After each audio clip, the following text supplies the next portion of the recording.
Respected members, good morning, all of you. I feel you might be in best of your spirit. I am again before you with a new case law, that is Swiss Revens Private Limited versus Union of India of 2019. This is a landmark decision by the Honorable Supreme Court of India dealt with constitutional validity of the provisions in the Insolvency and Bankruptcy Code, that is IBC of 2016. This is the code. Friends, this is the important case law in the syllabus of advocate on record examination. So, very beneficiary video for those who are going to appear in the advocate on record examination. In this case, Supreme Court particularly dealt with the eligibility of certain provisions to participate in the corporate insolvency resolution process and role of home buyers in the resolution process. Friends, before going further, let us dive into the facts of the case. The Insolvency and Bankruptcy Code, IBC, was enacted in 2016 to provide a streamlined process for resolving corporate insolvencies and liquidations in India. One of the significant provisions of the IBC relates to eligibility of financially and operational creditors in the resolution process and the priority of different creditors in the distribution of assets. In this case, Swiss Revens Private Limited, along with other petitioners, challenged the constitutional validity of certain provisions of the IBC Code 2016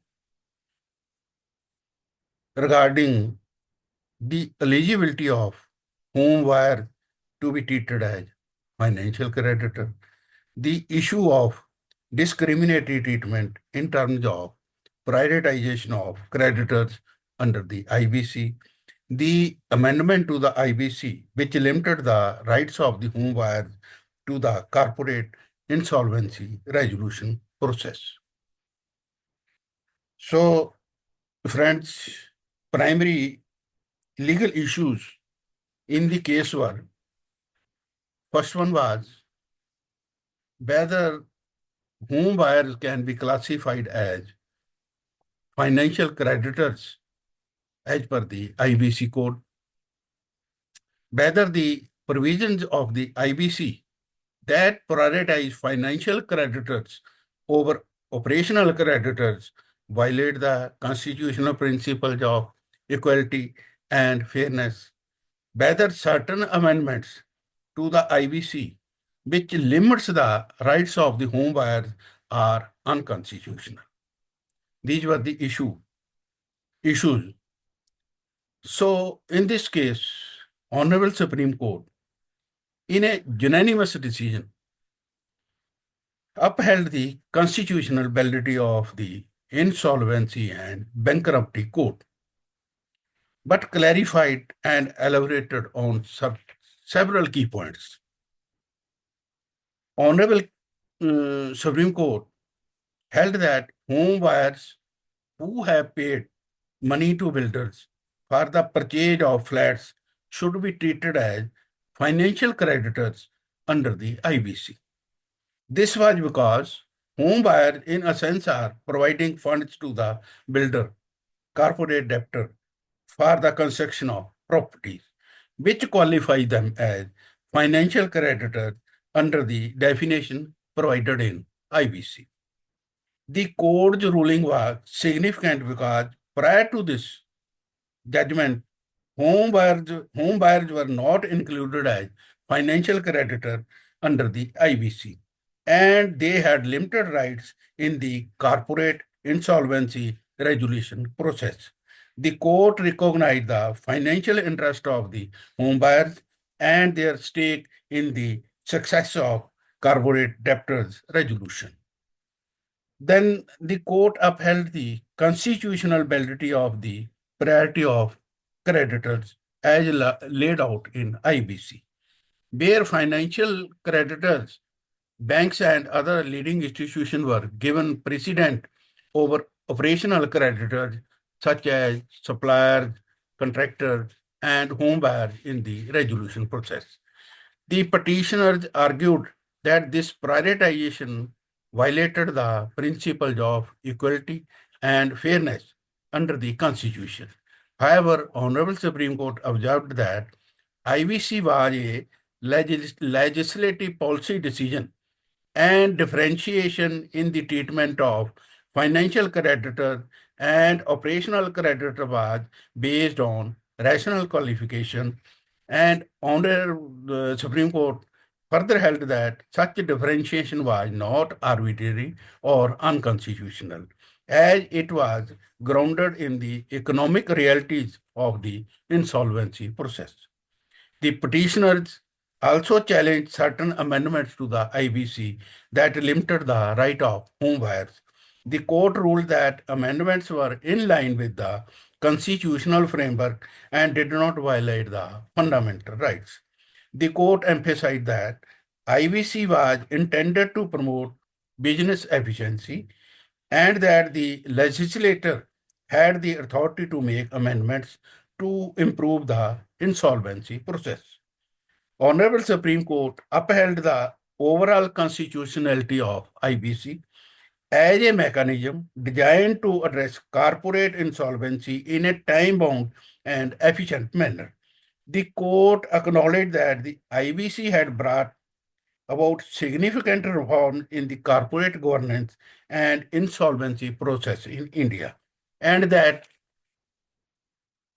the law was a necessary step toward ensuring that businesses could be restructured effectively while protecting the interests of the creditors. So, friends, the significance of the judgment is the Supreme Court's decision to classify home buyers as financial creditor was a significant milestone of the judgment. It recognized the role of home buyers as creditors who invest money into the projects but often face delays or non-fulfillment of promises by real estate developers. This decision enhanced the legal standing of home buyers in the insolvency resolution process, ensuring they could participate more actively in the decision-making process for resolutions. This judgment reinforced the IBC as a comprehensive and constitutional framework for resolving insolvency. By upholding the legislation's key provisions, including the priority of financial creditors, this court emphasized the importance of timely resolution and business recovery. The judgment affirmed the need for a structured approach to insolvency that focuses on the revival of businesses and the protection of the interest of the creditors. It supported the idea that economic efficiency and swift resolution of insolvency should be prioritized in order to maintain a healthy and competitive business environment. By recognizing home buyers as financial creditors, the court provided much needed clarity on their rights and obligations under the IBC.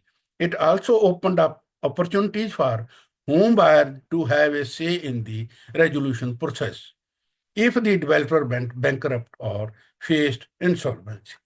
The court's ruling also demonstrated judicial support for legislative efforts aimed at improving the insolvency process in India, even while maintaining a balance between the interest of different stakeholders, including creditors and debtors. So, nutshell, I am concluding the judgment The Swiss Revenge Private Limited versus Union of India is a landmark decision that played a critical role in shaping the framework of insolvency law in India. Honorable Supreme Court ruling not only upheld the constitutional validity of the insolvency and bankruptcy code, but also provided clarity on the treatment of home buyers as financial creditors. This decision was important in ensuring that home buyers' rights were protected in the insolvency process and that they were granted the ability to participate in the resolution process.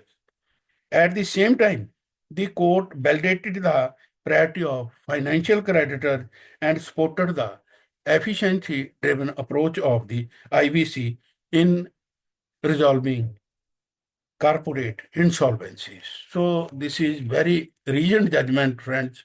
You should go through the full judgment. You will get a lot of experience in the IBC process. That's all. Have a blessed day. See you again with another video. Till that, wait and enjoy your life.